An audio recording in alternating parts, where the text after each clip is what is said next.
Good morning, my dear student. Today we are going to continue to discuss about the temporary method of the birth control. Birth कंट्रोलच्या ज्या temporary method आपण previous video lecture मध्ये discuss करत होतो तिथूनच पुढे आपल्याला जायचं आहे. ठीक आहे.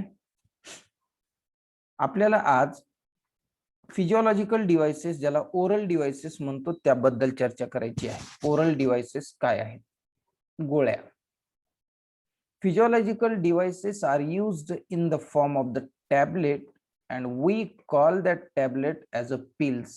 Pills याने गोळ्या, ज्याला एरवी आपण गर्भनिरोधक गोळ्या असे म्हणतो. It is an oral contraceptive used by the female. हे ओरल कॉन्ट्रासेप्टिव्ह आहेत आणि ह्यांना आपण म्हणजेच फिमेल कडून यूज केलं जातं. ते पिल्स आहेत, गोळ्या. काय असतं त्यामध्ये? The pills contain the hormone progesterone and estrogen. Estrogen आणि प्रोजेस्टेरॉन या दोन गोष्टी, हे दोन घटक त्या पिल्स मध्ये असतात. काय करतात हे बॉडीमध्ये गेल्यानंतर? दे इनहिबिट ओव्ह्युलेशन. ओव्ह्युलेशनला स्टॉप करतात, रोखतात, प्रतिबंध करतात, थांबवतात. हेन्स ओव्ह्युलेशन झालं नाही ना, मग no egg released from the ovary of the female using this pill. Okay. या गोळ्या वापरल्यामुळे ओव्ह्युलेशनची प्रोसेस इनहिबिट होणार, म्हणजे त्यातून एग रिलीज नाही होणार. and thus conception cannot occur. आणि जर एग रिलीज झाला नाही तर बेटा फर्टिलायझेशन होण्याचे चान्सेस 0. म्हणून याला ओरल कॉन्ट्रासेप्टिव्ह डिव्हाइसेस म्हणतात. They also alter the cervical mucus to prevent the entry of the sperm. तो ओव्ह्युलेशन इनहिबिट करणं हा पहिला घटक झाला. त्याचबरोबर सर्वाइकल म्युकस, सर्विक्स मध्ये जे म्युकस मेम्ब्रेन आहे ते मेम्ब्रेन काय करतं? प्रिव्हेंट करतं, रोखतं एंट्री ऑफ द स्पर्म. स्पर्मची एंट्री होऊ देत नाही. ठीक आहे. These are the two important type of the functions which can definitely help to prevent the process of fertilization. पण थोडा प्रॉब्लेम आहे. ह्याच्यात प्रॉब्लेम हा आहे की ह्या गोळ्यांचे काही साइड इफेक्ट्स आहेत. The pills have a side effect such as nausea, मळमळ होणे, वेट गेन, वजन वाढणे, tenderness of the breast, breast खालच्या साईडला झुकणे, slight blood loss between the menstrual period. Menstrual पिरियडच्या दरम्यान ब्लड लॉस हा कमी होणे, स्लाइट होणे. तर हे सगळे जे आहेत ते त्या गोळीचे साइड इफेक्ट्स आहेत. म्हणजे असे काही फारसे बी हे नाहीत. The pill Saheli is an oral contraceptive for the female. Saheli गोळीचं नाव आहे. Female is a non steroidal. Non steroid म्हणजे स्टेरॉइड त्यात नाहीत. Saheli is to be taken once in a weak.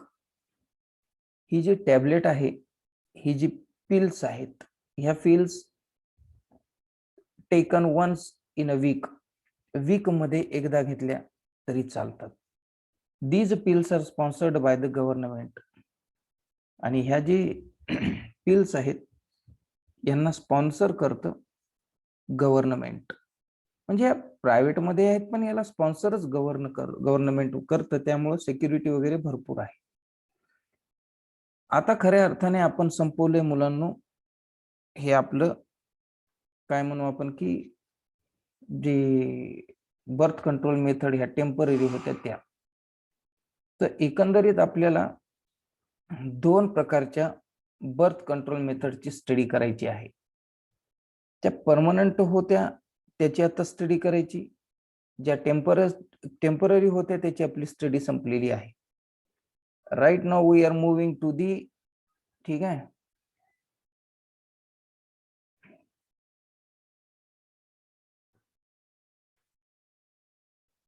तर मग आता परमनंट मेथडच्या संदर्भामध्ये चर्चा करायची आहे. ठीक आहे रे बाळांनो, लेट्स स्टार्ट. आता परमनंट मेथड काय आहेत बघू. The permanent birth control methods in the male मध्ये, माणसामध्ये वसेक्टॉमी असते. हे इथं दिसतं. वसेक्टॉमी असं काय म्हणलेत? व्यास डिफरन्स जो स्पर्मचा पाथवे आहे, वास डिफरन्स जो स्पर्मचा पाथवे आहे, तो मार्ग आहे स्पर्म. तो मार्गच जर कट केला आणि तिथं टाईड करून टाकलं, जिथं आपल्याला आकृतीत दिसते बघा, वास डिफरन्स टाईड केलाय आणि कट केलाय. मग आता या टेस्टीज मधून आलेले स्पर्म इथंच येतील, इथंच डिस्ट्रॉय होतील, वरती जाणारच नाहीत. ते वरून असे इजॅक्युलेटरी डक्ट मधून असे पुढे जाणार नाहीत, युरेथ्रा मधून, पेनिस मधून बाहेर पडणारच नाहीत, वजायनामध्ये डिपॉझिट होणारच नाहीत. No fertilisation. त्याला व्हसेक्टॉमी म्हणतात. एमसीक्यू साठी लक्ष ठेवा. आणि त्याच्यानंतर आहे बेटा दुसरं, फिमेल मध्ये जर हे असं काही झालं तर ह्याला आपण, वुमेन मध्ये जर काही झालं तर त्याला ट्यूबेक्टॉमी म्हणतो. म्हणजे ट्यूब कट आणि टाय केली जाते.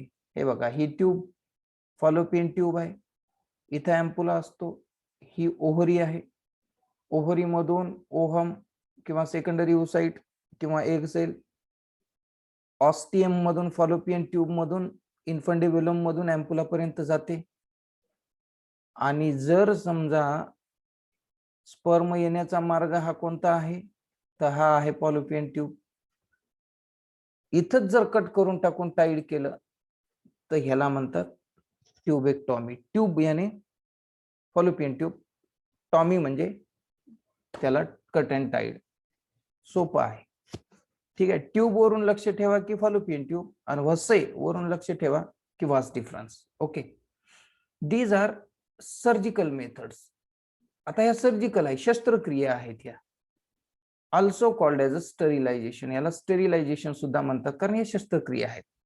या आउटसाइड द बॉडी नाहीत, इनसाइड द बॉडी हवे. In the vasectomy a small part of the vas deferens tied and cut.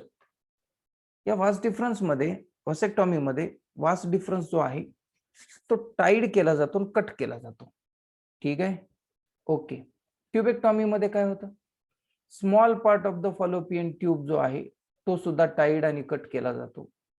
मग हे दोन्ही केल्यामुळं काय होतं, काही नाही, गॅमेट ट्रान्सपोर्ट ची जी एंट्री आहे ती ब्लॉक होते. This block the gamete transport. गॅमेटचं ट्रान्सपोर्ट होत नाही, आणि गॅमेटचं ट्रान्सपोर्ट न झाल्यामुळे प्रेग्नन्सी राहत नाही, म्हणजेच प्रेग्नन्सीला प्रिव्हेन्शन होतं. ठीक आहे बेटा, पुढे चला. त्यानंतर अदर कॉन्ट्रासेप्टिव्ह डिव्हाइसेस कोणते आहेत, आता हे सोडून. The birth control implant is a contraceptive used by the female. Birth control जे काही इम्प्लांट करतात ते फिमेलला वापरायचं. इट इज अ टायनी, सूक्ष्म, थीन रॉड आहे. टायनी म्हणजे सूक्ष्म, थीन रॉड आहे, about the size of match stick. म्हणजे आपली जी काडी पेटी असते, काडी पेटी, डब्बी म्हणतो, तिची जी एक स्टिक असते, एक काडी, त्या साइजचे एक थीन रॉड असतो, tiny. It is implanted under the skin of upper arm. ते स्किन मध्ये इम्प्लांट करायचंय, अप्पर आर्म मध्ये. ओके. त्याच्यात काय आहे, तर त्याच्यामध्ये प्रोजेस्टेरॉन आणि एस्ट्रोजन आहे. जसं पिल्स मध्ये होतं ना, कॉन्ट्रासेप्टिव्ह ओरल पिल्स, त्याच्यामध्ये तसंच इथं पण आहे. Their mode of action is similar that of pills. Mode of action कशी आहे, ही जी मॅचस्टिक सारखं असलेलं थीन आणि टायनी रॉड आहे, ही मोड ऑफ ऍक्शन कशी करतो, पिल्स सारखी. They prevent the pregnancy for 3 to 4 years. 3 ते 4 वर्ष प्रेग्नन्सी प्रिव्हेंट करता येते जर ही स्टिक जर अप्पर आर्म मध्ये फिमेलने इम्प्लांट केली तर. Saheli is now part of the national family programme. राष्ट्रीय कुटुंब कार्यक्रम जो आहे त्या राष्ट्रीय कुटुंब कार्यक्रमाचा सहेली इज नाउ अ पार्ट, तो आता पार्ट झालेला आहे. Oral contraceptive pill in India, म्हणून ओरल कॉन्ट्रासेप्टिव्ह पिल जे आहेत, ओरल याने मुखाने खाण्याच्या गोळ्या त्या, ठीक आहे ना, त्या गोळ्या आहेत. तर हे झालं बेटा पूर्ण आपलं बर्थ कंट्रोल. ह्याच्यावर एक प्रश्न असतोच, टेम्पररी असेल किंवा परमनंट असेल, त्यावर एक नीटला शोर प्रश्न असतो. आणि हा स्टेट बोर्डचा अभ्यास करून सुद्धा तुम्ही नीटचा प्रश्न आरामात सोडवू शकता. लक्षपूर्वक ऐका बघा. आता चला पुढे जायचं. Medical termination of the pregnancy, MTP. काय आहे? टर्मिनेशन याने थांबवणे होय, संपवणे, थांबवणे म्हणण्यापेक्षा संपवणे, प्रेग्नन्सी संपवायची. चलो. एन इंटेन्शनल और voluntary termination of the pregnancy before the full term. बाळ फुल टर्म वाढण्याच्या अगोदरच इंटेन्शनल, मुद्दामहून, व्हॉल्युंटरी, इच्छेने, स्वतःच्या इच्छेने, तर ते pregnancy before the full term, ती प्रेग्नन्सी फुल टर्म होण्याच्या पूर्वीच तिला इंटेन्शनली किंवा व्हॉल्युंटरीली टर्मिनेट करायचं. याला म्हणायचं medical termination of the pregnancy. आता का करायची ची कारण आहे. और याला इंड्युस्ड अबॉर्शन असे सुद्धा म्हणतात, गर्भपात. MTP is essential in the case of unwanted pregnancy. बघा, आता मी कालच्या का आजच्या एका पेपरमध्ये वाचलं की प्रेग्नन्सी ही अनवॉन्टेड असेल तर MTP ची परवानगी मिळते. तसं कायद्यानं प्रेग्नन्सीला टर्मिनेट करणं हा फार मोठा गंभीर स्वरूपाचा गुन्हा आहे, आपल्या सगळ्यांना माहिती आहे. पण काही केसेसमध्ये MTP ला परवानगी मिळते. मग ती कोणत्या केसेस असतात? MTP is essential in the cases of unwanted pregnancy or in defective development of fetus. आपण ज्या गर्भवती आई नेहमी 2-3 महिन्याला सोनोग्राफी करत असतात, तर त्या सोनोग्राफी मध्ये त्यांना बाळाची वाढ कळत असते, बाळाची हालचाल कळत असते. जर समजा डिफेक्टिव्ह डेव्हलपमेंट होत असेल, दोषयुक्त जर डेव्हलपमेंट ऑफ द फिटस होत असेल, तर अशा वेळेस सुद्धा MTP ची परवानगी मिळते. ठीक आहे. एखादा डिसऑर्डर आहे तो बाळाला होत आहे आणि भविष्यात in case Bal physically, mentally असेल, जर डिसेबल्ड होणार असेल, तर अशा वेळेस MTP करण्याची परवानगी मिळते. ठीक आहे बेटा. पुढे, it is safe during the first trimester of the pregnancy. MTP ही कधीपर्यंत केली पाहिजे? तर MTP पहिल्या 3 महिन्यापर्यंत, म्हणजे it is safe during the first trimester of the pregnancy. आणि जर पुढे गेली 3 महिन्याच्या, तर नंतर एक क्युरेटिंग नावाची प्रोसेस असते, curetting. Okay. The defective development of the foetus is examined by the amniocentesis. Amniocentesis आता अतिशय महत्वाचा अतिशय आहे. बाळाचं डिफेक्टिव्ह डेव्हलपमेंट व्हायला लागले हे कसं एक्झामिन करायचं, कसं समजणार? तर ते एमनिओसेंटेसिस केल्यानंतर समजणार. काय आहे एमनिओसेंटेसिस? Amniocentesis is a process in which amniotic fluid containing fetal cell is collected. बाळाच्या अवतीभोवती एक एमनिऑन कॅव्हिटी असते. एमनिऑन कॅव्हिटी मध्ये एमनिऑन फ्लुइड असतं, त्या फ्लुइड मध्ये एमनिओटिक सेल असतात, एमनिओटिक फिटल सेल. तर त्या सेल कलेक्ट करायच्या असतात युजिंग द हॉलो निडल. एक हॉलो निडल मधून त्या सेल काढल्या जातात, inserted into the uterus under ultrasound guidance. Ultrasound गायडन्सच्या माध्यमाने ते काय केले जातात, इन्सर्ट केले जातात. त्यानंतर the chromosome are studied to see the abnormality in the developing fetus. मग आता त्या जे सेल्स काढल्यात, त्या सेल मध्ये जे क्रोमोसोम आहेत, that chromosomes are studied to see the abnormality in the developing foetus. Developing foetus मध्ये काही ॲबनॉर्मॅलिटी असतील तर क्रोमोसोमची स्टडी केली जाते. ठीक आहे बेटा, पुढे. But the dangerous trend is to misuse of the amniocentesis. पण एक डेंजरस ट्रेंड चालू झालाय की मिसयूज ऑफ अम्निओसेंटेसिस केलं जातं. मिसयूज, यूज नाही, misuse. To determine the sex of unborn child. आईच्या गर्भात असलेलं बाळ हे फिमेल बेबी आहे का मेल बेबी आहे हे चेक करण्यासाठी अम्निओसेंटेसिसचा उपयोग व्हायला लागलेला आहे. तर हा मिसयूज आहे. Frequently if the foetus is found to be female. जर वारंवार आईच्या गर्भातलं जे बाळ आहे ते फिमेलच असेल तर it is aborted which is totally illegal. मग ते अबॉर्ट केलं जातं आणि अबॉर्ट केल्यामुळे हे इलिगल होतं. इलिगल याने अनियमित किंवा बेकायदेशीर. ठीक आहे बेटा. So government of the India has legalized MTP. म्हणून गव्हर्नमेंट ऑफ इंडियानं medical termination of the pregnancy act 1971 ला सुरुवात केला with a strict condition to avoid its misuse. एक कायदा पारित केला 1971 ला MTP आणि काही अशा स्ट्रिक्ट कंडिशन्स लावल्या गेल्या की त्याचा दुरुपयोग झाला नाही पाहिजे. ठीक आहे. चलो, ऍक्ट ऑफ द MTP काय आहे बघू. MTP पहिल्यांदा कळलं, त्याचा आता ऍक्ट काय आहे बघू. Medical termination of the pregnancy act 1971 provide legal framework for MTP act 2017. Legal framework म्हणजे कायदेशीररित्या एक फ्रेमवर्क आहे तो. In the sonography clinic we observe the board.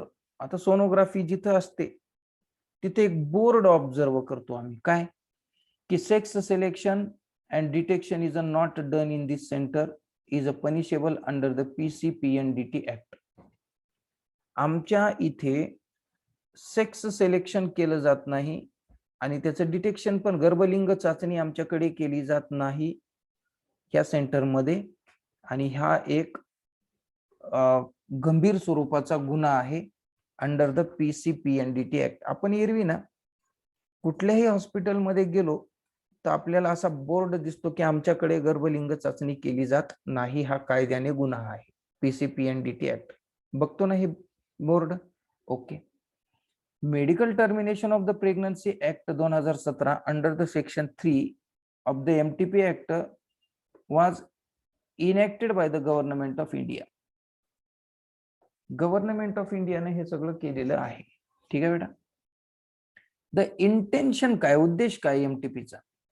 The intention of the act is to reduce the incidence of the illegal abortion.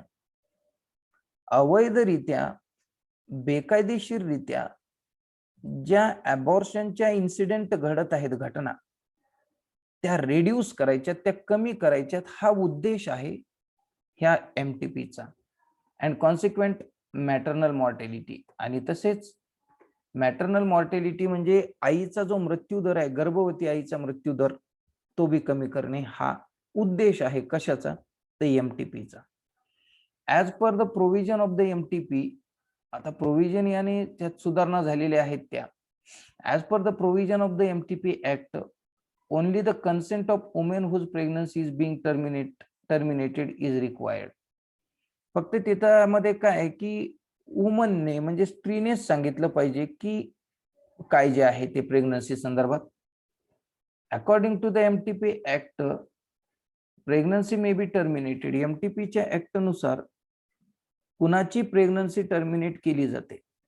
तर कुणाची, तर बघू. Number 1, within first 12 weak, पहिले 12 वीक म्हणजे 3 महिने असतील तर ती प्रेग्नन्सी अबॉर्ट केली जाते MTPच्या ऍक्ट नुसार.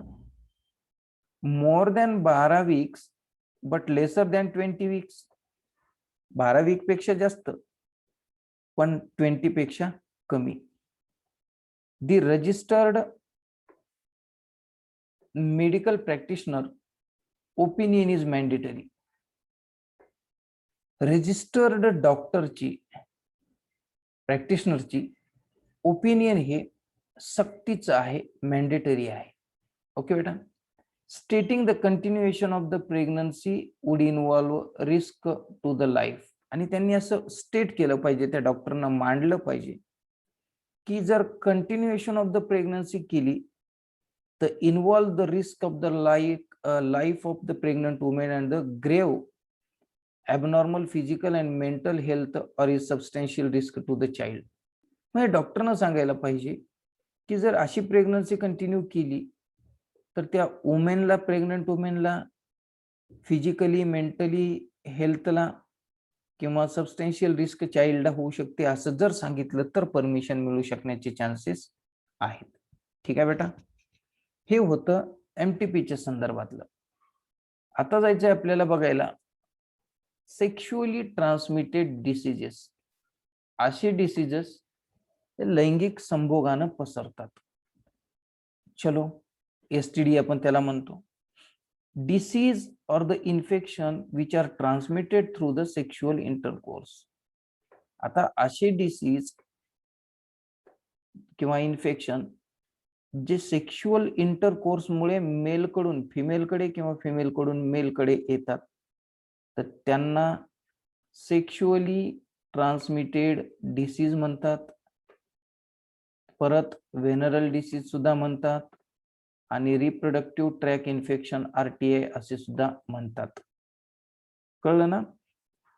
काय डिसीज किंवा इन्फेक्शन कुठून कुणीकडे, मेलकडून फिमेलकडे किंवा फिमेलकडून मेलकडे, नॉर्मल कडून म्हणजे ॲबनॉर्मल कडून नॉर्मलकडे. ठीक आहे. The major venereal diseases are syphilis and gonorrhoea. मग आता आपल्याला 12वी सायन्सला अभ्यास करण्यासाठी 2 डिसीज दिलेले आहेत. त्यापैकी पहिला आहे सिफिलस. सिफिलस काय, याचा पॉझिटिव्ह एजंट कोण आहे, कुणामुळे होतो? ते एक बॅक्टेरिया आहे आणि त्याचं नाव आहे treponema pallidum is the name of the bacteria which causes the syphilis. CET साठी लक्षात ठेवा, पॅथोजन वगैरे विचारला तर इन्क्युबेशन पिरियड, त्याला सिम्पटम, त्याची एंट्री पासून ते सिम्पटम दाखवण्यापर्यंतचा जो कालावधी असतो, एंट्री पासून सिम्पटम दाखवण्यापर्यंतचा कालावधी त्याला इन्क्युबेशन पिरियड म्हणतात. तो इन्क्युबेशन पिरियड आहे 1 वीक म्हणजे 3 ते 4 वीक. तो कुठे होतो, त्याची टार्गेट कोणतं आहे, शरीराच्या कोणत्या अवयवाला हा सिफिलिस होतो? म्युकस मेम्ब्रेन ऑफ कशाचं? जेनायटल ट्रॅक्ट, रेक्टल ट्रॅक्ट आणि ओरल ट्रॅक्ट. अशा 3 नलिकांमध्ये 3 मार्गांना हा डिसीज होऊ शकतो. ठीक आहे. दुर्दैवाने हा डिसीज झाला. हे सिम्पटम काय आहेत? प्रायमरी लेसिन्स, काही बारीक छोटे फोडांसारखे पुरळ येतील ज्यांना आपण कॅन्कर म्हणतो at the site of infection. जिथं इन्फेक्शन झालं तिथं बारीक बारीक असे लेसिन्स येतील, लाल लाल पुरळ येतील. Chancre is formed on external genitalia. हे जे कॅन्कर्स आहेत एक्सटर्नल जेनायटल ऑर्गनवर दिसतील, स्किनवर रॅशेस दिसतील, माइल्ड फीवर दिसेल, सौम्य स्वरूपाचा ताप दिसेल, इन्फ्लॅम्ड जॉईंट दिसतील, हाताचे, शरीराचे जिथे जिथे सांधे आहेत त्या सांध्यांमध्ये दाह निर्माण झालेला दिसेल, जलन निर्माण होईल, loss of the hair loss होऊ शकतात अँड पॅरालायसिस सुद्धा होऊ शकतं. काय होऊ शकतं बेटा? पॅरालायसिस होऊ शकतं. तर हे त्याचे काही सिम्पटम्स आहेत. तसेच degenerative changes occur in the heart and brain. Degenerative changes, जर हा डिसीज लवकर ट्रीट नाही केला गेला, याला डायग्नोस नाही केलं गेलं तर डिजनरेटिव्ह चेंजेस हे हार्ट आणि ब्रेनवर दिसून यायला लागतात. ठीक आहे. ठीक आहे, असो. आता हा डिसीज दुर्दैवाने झाला, आता ह्याला प्रिव्हेंट कसा करायचा, होऊ नये म्हणून काय काळजी घ्यायची? तर काय करायचं? Education about the sex practices. Sex practice बद्दल एज्युकेशन असलं पाहिजे. सेक्स हायजीन, लैंगिक स्वच्छता पाहिजे. अवॉइडिंग सेक्स विथ अननोन और मल्टी पार्टनर. मल्टी पार्टनर किंवा एखाद्या मेलचे किंवा फिमेलचे मल्टी पार्टनर सोबत सेक्स नको, आणि अननोन असलेल्या सेक्स पार्टनर सोबत सुद्धा सेक्स नको. युजिंग कॉन्डोम ड्युरिंग द क्वायटसच्या दरम्यान, सेक्शुअल इंटरकोर्सच्या दरम्यान कॉन्डोमचा वापर व्हावा. ठीक आहे. आता समजा हा डिसीज झालेलाच आहे, तर याच्यावर औषधं कोणती घ्यायची, तर त्याला अँटीबायोटिक्स आहेत.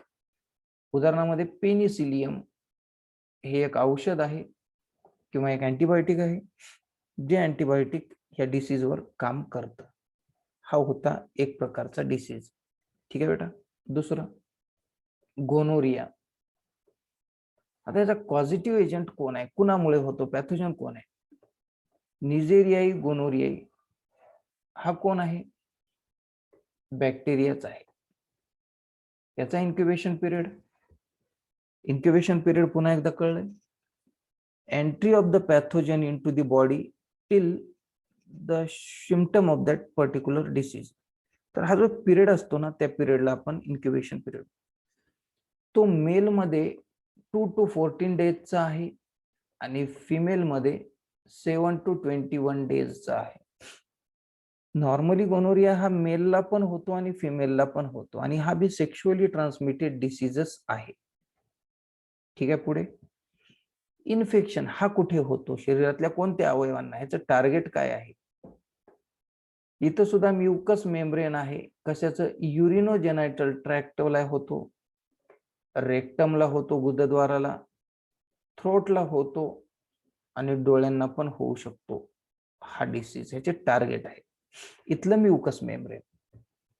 आता जर समजा जर झालंच, हा डिसीज झाला, तर ओळखायचा कसा, याचे सिम्पटम काय असणार आहे? आता मेल मध्ये आणि फिमेल मध्ये सिम्पटम मध्ये फरक आहे. जर मेल मध्ये सिम्पटम काय असतील? Partial blockage of the urethra and the reproductive duct. Urethra आणि जे काही रिप्रोडक्टिव्ह डक्ट आहेत, उदाहरणामध्ये इपिडिडायमिस, व्हासा इफ्रन्शिया, वास डिफरन्स, हे जे डक्ट आहेत ना बेटा, याच्यामध्ये पार्शियल ब्लॉकेज झालेलं आपल्याला दिसून येतं. आणि युरेथ्रामध्ये सुद्धा, ज्याच्यातून युरिन पण पास होते, ज्याच्यातून स्पर्म किंवा सिमेंट सुद्धा पास होतात, त्याच्यामध्ये पार्शियल ब्लॉकेज झालेलं आपल्याला दिसतं, अर्धवट ब्लॉक झालेलं. ठीक आहे. त्याच्यानंतर पस फ्रॉम द पेनिस, पेनिस मधून पू बाहेर येतो. मेलची लक्षणं सांगतोय. Pain and burning sensation during the urination, urination करताना बर्निंग सेन्सेशन्स येतात आणि त्रास होतो. ही लक्षण आहेत गोनोरियाची. आर्थरायटिस, सांधेदुखी म्हणू आपण त्याला, ही सांधेदुखी सुद्धा होते. These are the some symptoms normally found in the male during the disease gonorrhoea. Female मध्ये काय काय होतं? Pelvic inflammation of the urinary tract. Pelvic inflammation कमरेमध्ये आणि युरिनरी ट्रॅक्ट मध्ये, कमरेच्या भागात असलेले जे काही युरिनरी ट्रॅक्ट आहे त्याच्यामध्ये इन्फ्लॅमेशन होतो, दाह निर्माण होतो. स्टरिलिटी होऊ शकते. Sterility means they are not able to produce the egg, egg निर्माण करू शकत नाहीत. यांना सुद्धा आर्थरायटिस होतो, सांधेदुखी.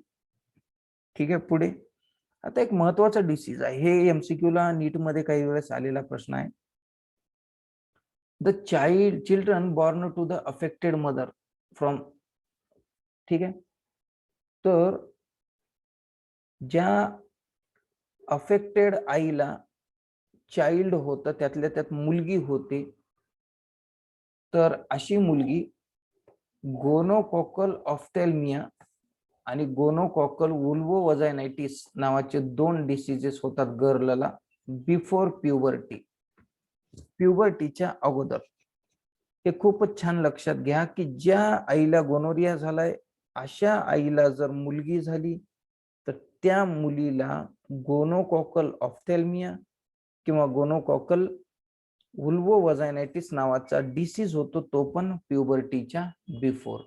ठीक आहे. आता हा डिसीज पण झाला, ह्याचे प्रिव्हेन्शन कसे घ्यायचे? तर ह्याचे प्रिव्हेन्शन झाला म्हणण्यापेक्षा हे होण्याच्या पूर्वीचे प्रिव्हेन्शन कसे? तर सेक्स हायजीन म्हणजे काय, तर रिप्रोडक्टिव्ह ऑर्गनची स्वच्छता, युजिंग कॉन्डोम ड्युरिंग द क्वाइटसच्या दरम्यान कॉन्डोम घ्यायचा, avoid the sex with unknown partner और मल्टी पार्टनर, आणि सेक्स मल्टी पार्टनर किंवा अननोन पार्टनर सोबत अजिबात नाही करायचा. मग आता ठीक आहे, हे प्रिव्हेन्शन केलं जाईल, पण जर डिसीज झालाच तर त्याला औषधं किंवा ट्रीटमेंट कशी घ्यायची. सेफिक्झिम नावाचं अँटीबायोटिक आहे हेवी बॅक्टेरियल डिसीज, आणि सेफिक्झिम नावाचं औषध मेडिसिन जर घेतलं तर डेफिनेटली लवकरात लवकर हे रिपेअर व्हायला मदत होईल. ठीक आहे बेटा, ह्या व्हिडिओला आपण एकदाच TMD याने तन मन धन जर लावून बघितलं तर परत बघण्याची गरज नाही, असं काही फारसे कन्सेप्ट सुद्धा ह्याच्यामध्ये नाहीत. आय होप हा सुद्धा आपल्याला कळलेला असेल असं समजून आपल्या सर्वांचा निरोप घेतो. नमस्कार.